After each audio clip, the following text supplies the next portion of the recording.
wood chopper. We'll see kung pareho nitong yan. Tingnan natin.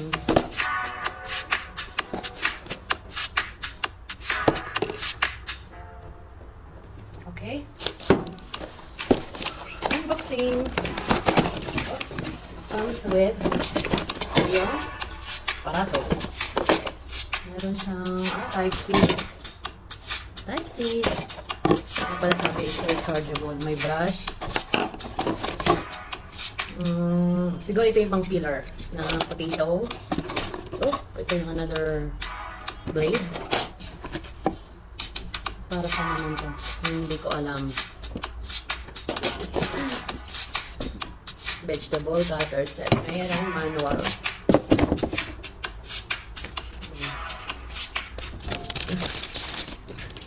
Main engine, power button, Type-C, transparent cone.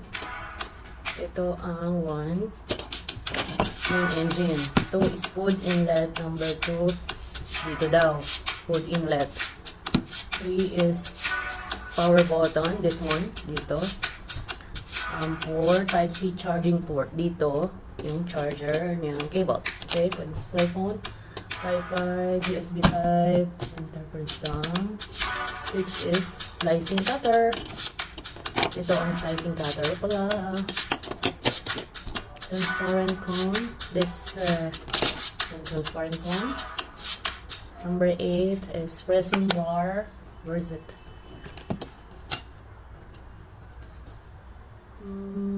Pressing bar. Ito.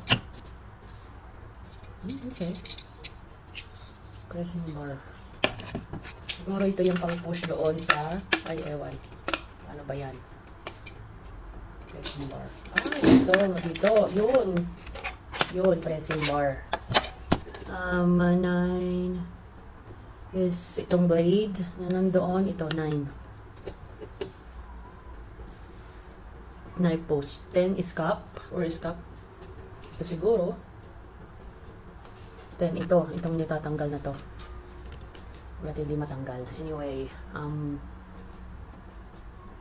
spoon 11. Ito palang spoon nila. Clean brush. This one. So, siguradong pwede naman tong i-ano eh. Ayun, kasi may slide siya. Masyado mahigpit. Mahigpit siya. So, kailangan muna natin sigurong i-charge.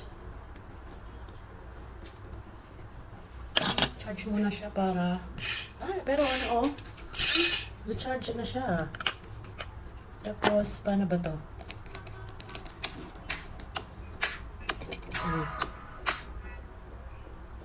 Pero pasok lang doon. Tatanggal siya. Pero mahigpit. Pero for the meantime, i-charge ko muna. Mahirap na kasi baka